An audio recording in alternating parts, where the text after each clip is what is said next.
Mae'r heddiw yr unfed ar 10 o fis Gorffennaf 2021. Mae'r amser jyst wedi 10 o'r gloch yn yr hwyr, ac fe wnawn i mynd i chwarae y gêm geirfa stori. Sef, mae gyda mi 10 geiriau newydd, ac fe mynd i gwae neu greu stori o gwmpas y 10 ger hwn yma. Mae'r angen y stori i dechrau gyda'r ymadrodd neu brawddeg. Un diwrnod roedd Lleci yn cerdded lawr stryd Pan, ac mae'n eisiau i gorffen gyda'r brawddeg neu ymadrodd. Ar y foment hynny, roedd Lleci yn sylweddoli y fod rhywbeth. Ac cyn i dechrau, fe'n mynd i rhestru 10 gair sydd yn newydd yn y geirfa. Mae'r geiriau rhain yma. Sigledig.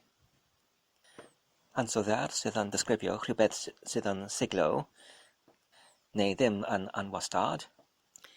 Geiriau eraill yw lyd, sgeglyd, chwyngyl, cynllyd, giamu, gwaglog, hirwan, hygryn, rhonca, serfill, serig, sigl, siglog, simpl neu simsan.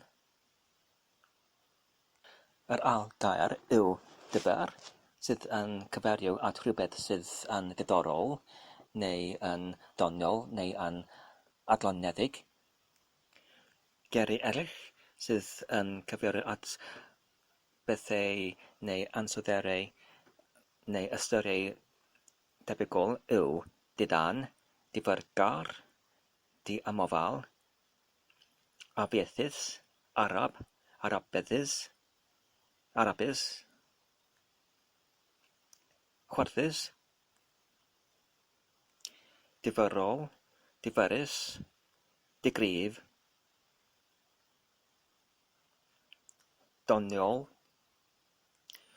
gwenyddgar, goglesiol, gwenyddol,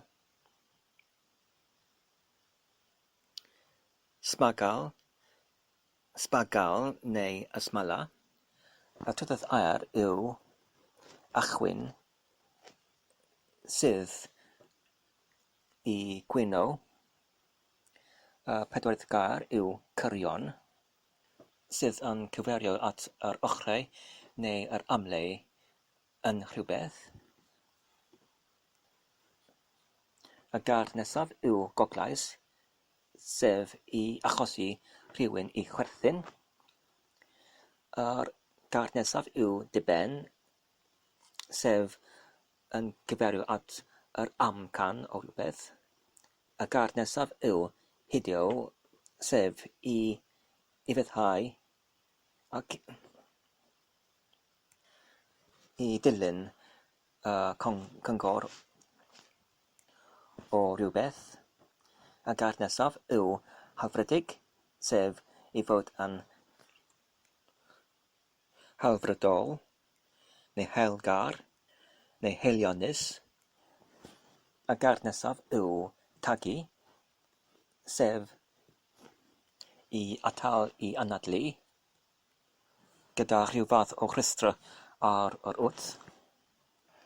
Ac wedyn yr gair olaf yw boliog, sef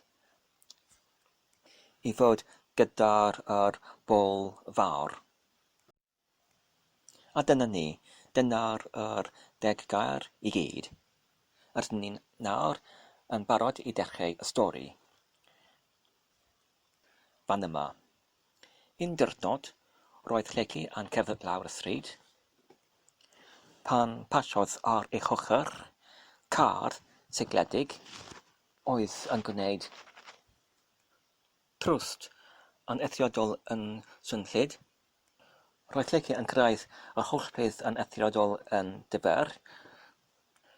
achos roedd unig un ddyn oedd yn gyrru y car, ac roedd yr cyflwr ofnadwy o'r car yn difyr I leici, ond roedd pobl eraill ar y stryd ddim yn cyrraedd yr peth yn difyr.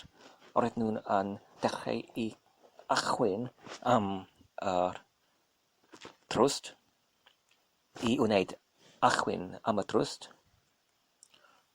ond yn sydyn, oedd wrth y cyrion y car sefydlodd cleici, roedd y cyrion yn dechrau I ageru mwg, ac wedyn roedd hyn yn dechrau I goglais cleici, ac wedyn gyda'r y mwg yn dechrau I ageru o cwmpas y lle, roedd y bobl eraill yn dechrau I tagu hefyd. Yn sydyn roedd dyn boliog yn cerdded mas o'r torfa, ac roedd hyn yn dechrau I gwyno at y dyn yn y car. Beth yw dy diben di?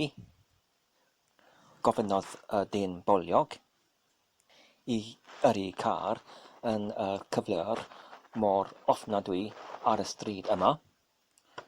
A nid ydych chi yn hidio rheolau I gymryd y car I drwsio neu I gywirdeb. Ar foment hynny, sefydlodd cleici